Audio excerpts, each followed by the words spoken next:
학문의 본뜻은 기질을 바꾸는 데 있다. 주자가 말했다. 학문이 진정으로 큰 힘을 가지는 까닭은 단순히 지식을 쌓는 데 있지 않다.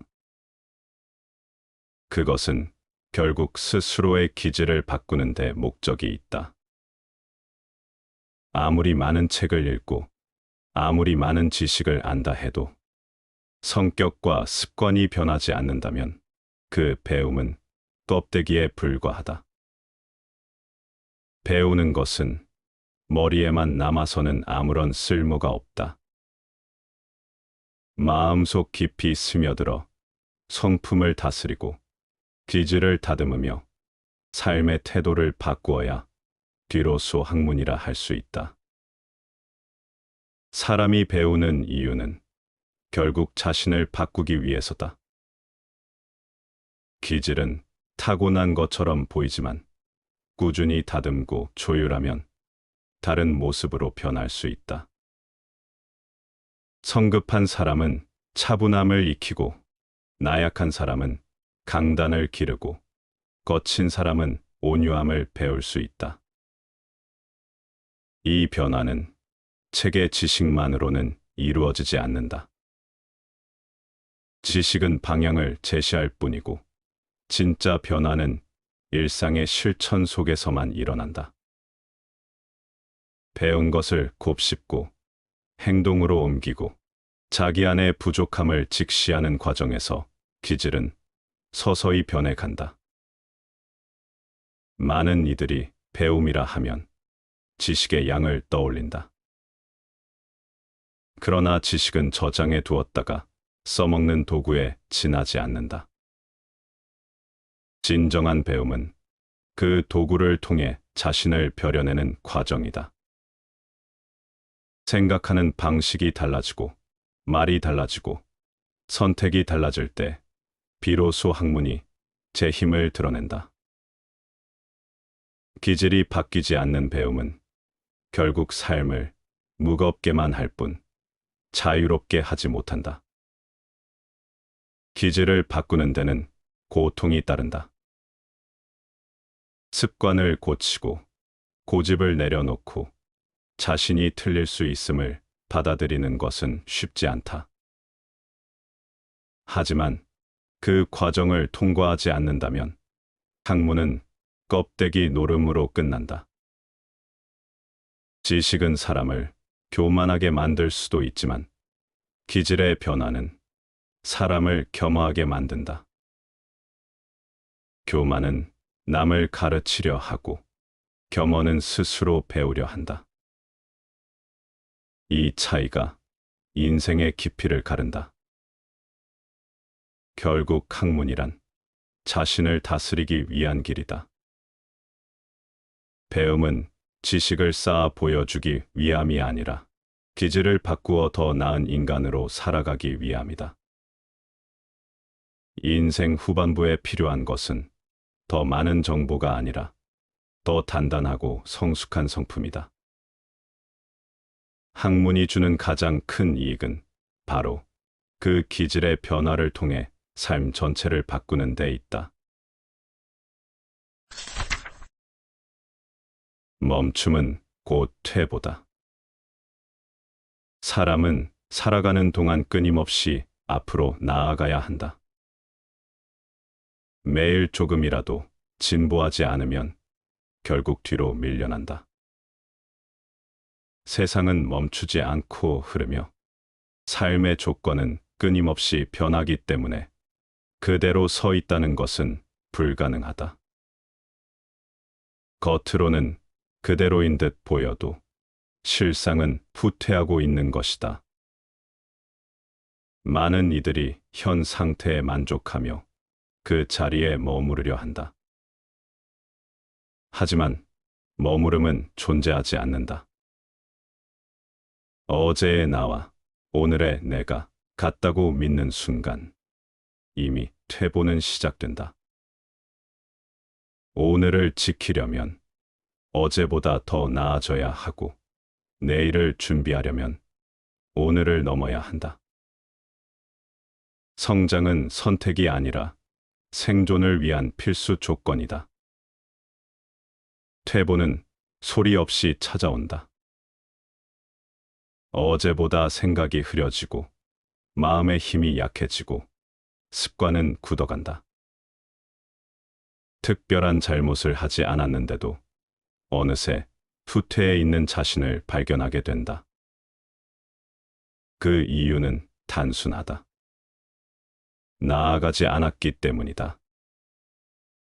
조금씩 배우고 조금씩 단련하지 않으면 삶은 무겁게 가라앉는다.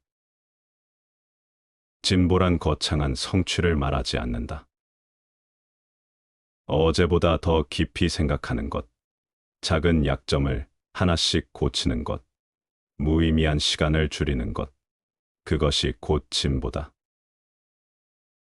하루의 작은 진보가 쌓여 큰 차이를 만든다. 반대로 사소한 방치가 쌓이면 걷잡을 수 없는 퇴보로 이어진다. 사람이 나이를 먹을수록 진보는 더더욱 필요하다. 몸은 쇠약해지고 환경은 달라지니 정신과 기질이 자라나지 않으면 버티기 어렵다. 배움과 성찰을 멈추는 순간 노쇠는 단순한 신체의 문제가 아니라 삶 전체의 후퇴로 이어진다. 나이 들어도 꾸준히 배우고 익히고 스스로를 다듬어야 한다. 그것이 퇴보를 막는 유일한 길이다. 결국 인생에서 진보와 퇴보 사이의 중간지대란 없다. 나아가든지 아니면 뒤로 물러서든지 둘 중 하나뿐이다. 오늘을 지키고 싶다면 앞으로 나아가야 한다. 진보를 미루는 순간 퇴보가 자리를 대신한다. 멈추어 서 있으려는 마음이야말로 가장 위험한 착각이다. 세상은 짝을 이루어 존재한다. 세상의 모든 것은 홀로 존재하지 않는다. 낮이 있으면 밤이 있고, 밝음이 있으면 어둠이 있다. 기쁨이 있으면 슬픔이 있고, 어둠이 있으면 이름이 있다. 천지만물의 이치는 언제나 짝을 이루며 서로를 비추고 서로를 규정한다. 이 균형은 누군가 억지로 만들어 놓은 것이 아니다. 그저 저절로 그러한 것이다. 인생을 살아가다 보면 좋은 일만 이어지기를 바란다. 그러나 좋음만으로는 삶이 완성되지 않는다. 힘든 순간이 있어야 기쁨의 깊이를 알 수 있고 실패를 겪어야 성공의 가치를 안다. 반대가 있기에 내가 누리는 것이 분명해지고 결핍이 있기에 충족의 소중함이 드러난다. 억지로 어둠을 없애려 한다고 해서 세상이 환해지지 않는다. 어둠이 있어야 빛이 빛나고 고통이 있어야 치유가 의미를 갖는다. 인간의 마음도 마찬가지다. 슬픔을 부정하기보다 받아들여야 한다. 외로움을 없애려 하기보다 그 외로움 속에서 자신을 마주해야 한다.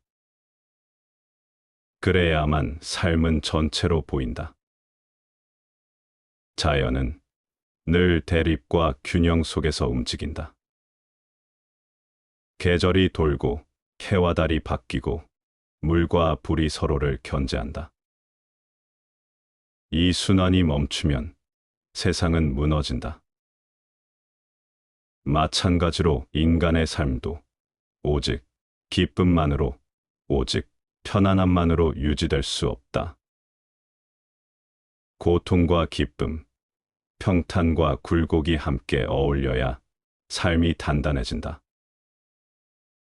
이치를 깨닫는 사람은 억지로 삶을 바꾸려 하지 않는다. 받아들일 것은 받아들이고 견뎌야 할 것은 견딘다. 억지로 바꿀 수 없는 것 앞에서 괴로워하지 않고 그 속에서 배울 수 있는 것을 찾는다. 모든 것은 짝을 이루어 흘러가기 때문이다. 결국 세상은 나 혼자 원하는 모양대로 움직이지 않는다. 모든 것은 관계 속에서 드러나고 서로 마주 서서 의미를 가진다. 홀로 존재하는 것은 없다. 사람의 일은 한치 앞을 모른다. 내일 아침에 생길 일을 오늘 저녁에 반드시 어떨 것이라고 단정할 수 없고, 오늘 저녁에 일어날 일을 오늘 오후에 반드시 어떨 것이라고 단정할 수 없다. 경행록의 말이다. 미래의 일을 안다면 세상은 살만할까? 아마도 삶이 재미없고 지루할 것이다. 미래는 알 수 없는 것이라 더 기대된다. 미래를 알려 노력하기보다는 펼쳐지는 현실을 받아들이고 즐기는 태도가 중요하다. 사람의 평생은 그 어느 것과도 바꿀 수 없는 선물이며 뜻있는 도전이다. 따라서 그것은 다른 무엇으로도 측정될 수 없는 고유한 것이다. 이 인생이 살만한 가치가 있는 것이냐는 질문은 무의미하다. 손익계산서를 가지고 인생을 셈하다 보면 인생이란 결국 살만한 값어치가 없게 될 것이다. 에리 프롬의 건전한 사회에 나오는 대목이다. 인생이란 살만한 가치가 있느냐고 따지지 마라. 삶이란 무엇으로도 측정될 수 없는 고유한 가치를 지니고 있기 때문이다. 그대의 삶을 신의 선물이라고 생각해 보라. 다른 어떤 말과 생각으로도 신의 선물을 물리칠 명분은 없다. 오직 당당한 도전의 길만이 남는다. 예상이란 항상 빗나가기 마련이다.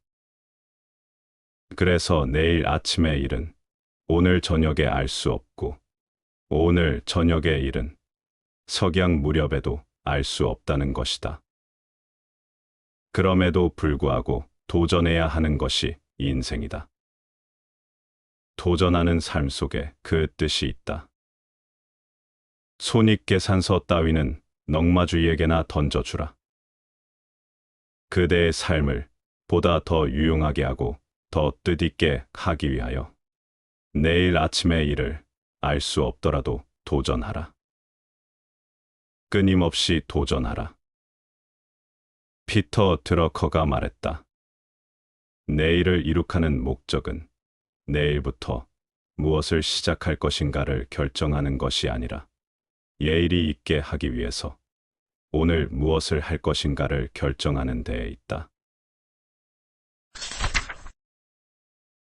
살아있음에 언제나 감사하라. 무덤의 흙으로 돌아가기 전에는 100년 동안 몸을 보존하기 어렵고, 이미 무덤에 묻힌 후에는 100년 동안 그 무덤을 보존하기 어렵다. 육신과 물질은 오래도록 보존하기 힘들다. 삶은 유한하고 기억도 끊어진다. 책을 쓰거나 걸작품을 만들거나 본보기가 될 만한 행동을 하는 등 정신적으로 가치 있는 것을 하는데 힘을 쏟아야 하는 이유다. 톨스토이는 죽음은 육체에 있어서 가장 큰 최후의 변화라고 했다. 우리들은 지금까지 육체의 변화를 경험해 왔으며 또 지금도 경험하고 있는 중이라고 했다. 그러면서 다음과 같이 말했다. 맨 처음 우리들은 하나의 살덩어리였다. 다음에는 젖먹이 어린아이가 되었다. 그리고 머리털과 이가 났다. 다시 새로운 이가 갈려 나왔다. 이번에는 백발이 되고 대머리가 된다. 그것은 확실한 변화이지만 우리는 이런 변화들을 겁내지 않는다. 그런데 어째서 최후의 변화인 죽음을 겁내는 것일까? 죽음이란 최후의 잠이 될 수도 있고 안식이 될 수도 있지만 사람들은 죽음을 두려워하고 공포의 대상으로 여긴다. 인생은 풀과 같다. 무엇 때문에 무덤에 가기 전까지 100년이나 그대의 몸을 보존하려 애쓰는가? 무엇 때문에 이미 무덤에 묻힌 후에도 그 무덤을 보존하려 애쓰는가? 그대의 인생을 승리자의 것으로 하고 싶다면 자연 속으로 들어가라. 대자연 속의 작은 하나의 몫으로 그대 자신을 실으면 그만이다. 인생이란 아름다운 것이다. 살아있음을 언제나 감사하라. 뿌리가 튼튼해야 잎이 무성하다. 나무를 잘 기르면 뿌리가 튼튼하고 가지와 잎이 무성해져 뒤둥과 대들보로 쓸 제목이 될 것이다. 물을 잘 다스리면 샘의 근원이 풍부하고 흐름이 길어서 관계의 이로움을 널리 베풀어진다. 사람을 잘 기르면 기운이 늠름하고 견식이 밝아져 충성스럽고 의로운 사람을 배출할 것이니 어찌 가꾸어 기르지 않을 수 있겠는가? 경행록의 말이다. 제멋대로 자란 나무는 좋은 제목이 될 수 없다. 물 관리를 잘못하면 홍수로 피해를 주고 가뭄에는 구할 수 없다. 사람을 잘 기르지 않으면 직견이 어둡고 시세에 따라 이리저리 흔들리는 소인배가 된다. 사람을 잘 길러내어 공동체를 위하고 이익보다 의리를 지키는 인재가 많아지면 사회가 발전한다. 공동체를 위해 충성을 다하고 이익보다 의리를 지키는 인재가 많아지면 그 사회는 발전할 수 있다. 나무는 덕을 지녔다. 나무는 주어진 분수에 만족할 줄 안다. 나무로 태어난 것을 탓하지 않고 왜 여기 놓이고 저기 놓이지 않았는가를 말하지 아니한다.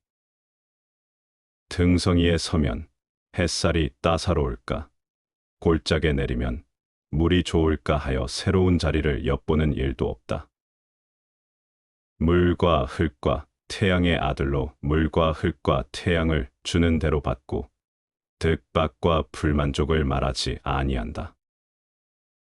이웃 친구의 처지에 눈 떠보는 일도 없다. 소나무는 소나무대로 스스로 족하고 진달래는 진달래대로 스스로 족하다. 사람도 나무와 같아야 한다.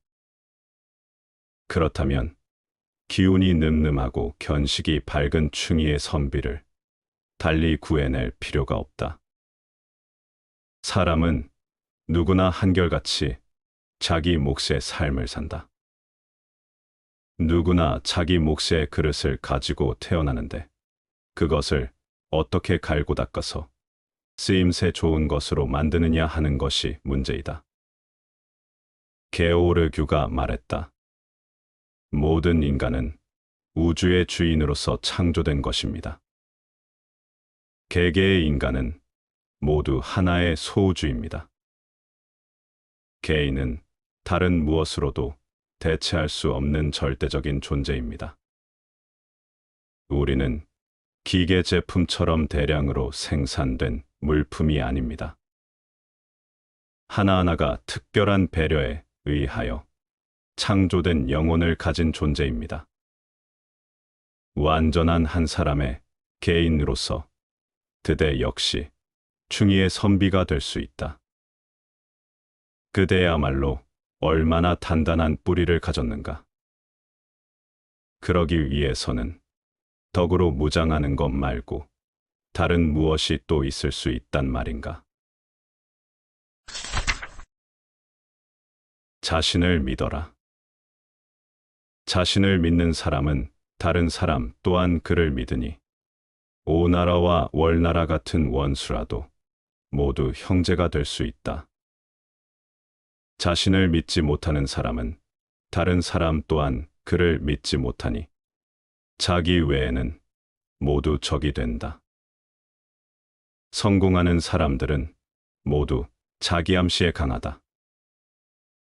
누구도 하지 못하는 것을 나는 할 수 있다라고 굳게 믿는다.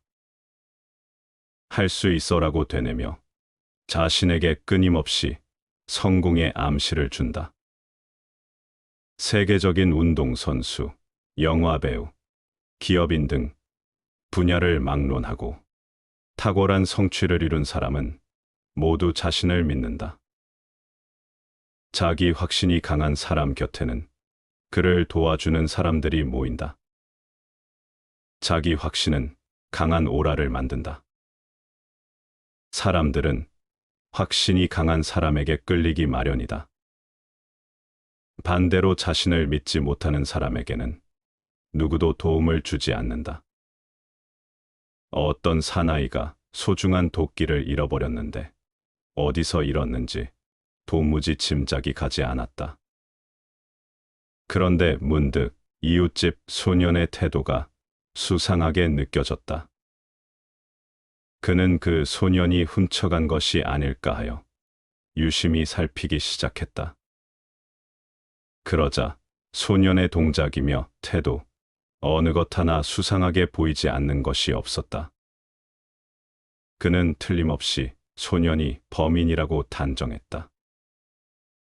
그런데 이튿날 우연히 잃어버린 도끼가 자신의 집에서 발견되었다. 그 후 이웃집 아들을 보니 어느 모로 보나 도끼를 훔칠 아이로는 보이지 않는 것이었다. 열자의 설부편에 나오는 이야기다. 의심하기 시작하면 끝이 없다. 의심은 꼬리에 꼬리를 물고 늘어지기 때문이다. 자기 자신을 믿는 자는 남을 의심하지 않는다. 스스로를 믿는 자는 남 또한 믿게 되어 원수 사이라도 형제가 될 수 있다는 말이다. 사람과 사람 사이에 있어 신뢰보다 신비한 것은 없다. 그것은 오직 마음으로 전달되는 비밀한 사랑이다.